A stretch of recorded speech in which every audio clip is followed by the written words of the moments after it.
দুদককে শক্তিশালী করা হলে কেন সরকারগুলো ভয় পায় কিছু কিছু আমরা বুঝি। যেই দেশটি 2005 সাল থেকে শুরু করে 2010 পর্যন্ত টানা 5 বছর দুর্নীতিতে চ্যাম্পিয়ন হয়েছিল।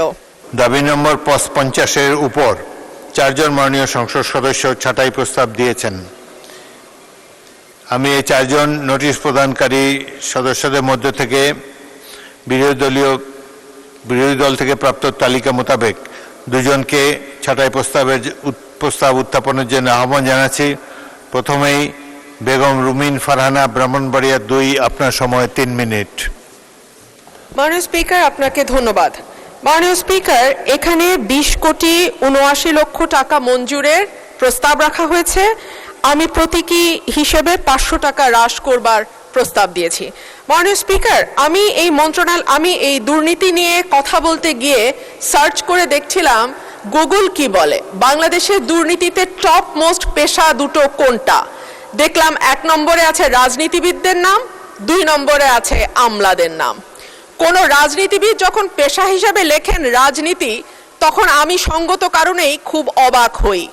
রাজনীতিবিদরা বেতন পান বা রাজনীতি করলে পয়সা উৎপাদন হয়, এটা সম্ভবত বাংলাদেশের মতন দেশেই সম্ভব, যেই দেশটি 2005 সাল থেকে শুরু করে 2010 পর্যন্ত টানা 5 বছর দুর্নীতিতে চ্যাম্পিয়ন হয়েছিল। এ গ্রেড ক্লিংকারের কনফিডেন্স সিমেন্ট, বাংলাদেশের হৃদয় জুড়ে।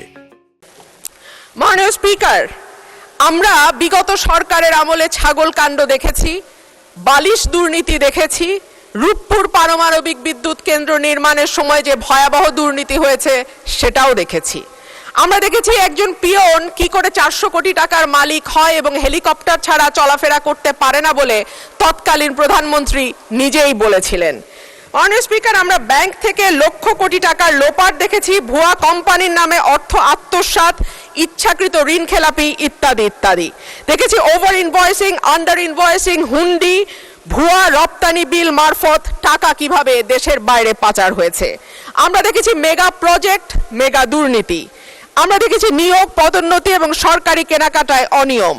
স্বাস্থ্য খাতে মিঠু সিন্ডিকেটের দৌরাত্ম্যের কথাও কম বেশি আমরা জানি। আর সে কারণেই মাননীয় স্পিকার, আমাদের আশা ছিল যে 5ই অগস্টের পরে যখন নতুন বাংলাদেশের কথা হচ্ছে, তখন দুদককে নখদন্তহীন বাঘ থেকে আমরা একটা শক্তিশালী প্রতিষ্ঠানে পরিণত করতে পারব।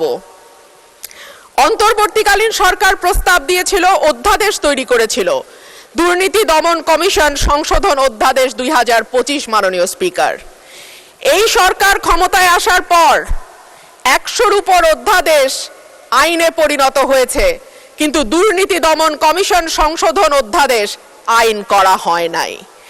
সরকারের নিয়তটা কি তা এই দুর্নীতি দমন কমিশনকে নখদন্তহীন করে রাখবার যেই সংস্কৃতি, সেখান থেকে বের না হওয়ার উদাহরণ দিয়ে স্পষ্ট হয়ে যায় এই সরকার আসলে দুর্নীতি দমন করার ব্যাপারে কতটুকু আন্তরিক। মাননীয় স্পিকার, দুদককে শক্তিশালী করা হলে কেন সরকারগুলো ভয় পায় কিছু কিছু আমরা বুঝি। সরকারে সরাসরি যুক্ত, আমাকে 1 মিনিট বাড়িয়ে দেবেন মাননীয় স্পিকার। সরকারে 1 মিনিটে আপনি সমাপ্ত করুন। সরকারে সরাসরি যুক্ত থাকে রাজনীতিবিদরা এবং পরোক্ষভাবে যুক্ত থাকে আমলারা। সেই কারণেই দুর্নীতি দমন কমিশন যদি শক্তিশালী হয়ে যায়, তখন রাজনীতিবিদ এবং আমলাদের জন্য খুব ভালো খবর সেইটা নয়। সে কারণেই ঠিক যেভাবে একটার পর একটা ভুয়া নির্বাচনের মাধ্যমে ক্ষমতায় থাকা আওয়ামী লীগ সরকার দুর্নীতি দমন কমিশনকে শক্তিশালী করে নাই, একইভাবে আমরা দেখতে পাচ্ছি অভ্যুত্থান পরবর্তী সরকারও দুর্নীতি দমন কমিশনকে শক্তিশালী করার ব্যাপারে মোটেও আন্তরিক নয়। এমনকি দুর্নীতি দমন কমিশনের 3 জন সদস্য কারা কারা হবেন এটাও সরকার ঠিক করে দেবে। যদিও অধ্যাদেশের মাধ্যমে যেই আইনটি করা হয়েছিল সেখানে বলা ছিল যে প্রেসিডেন্ট দুর্নীতি দমন কমিশনের চেয়ারম্যান নির্বাচন করবেন, বাকি সদস্যদের নির্বাচন করবে স্পিকার। সেটাও সরকারি দলের হাতেই থাকতো, কিন্তু সেইটুকু করবার মতন সাহসও সরকার দেখাতে পারে নাই।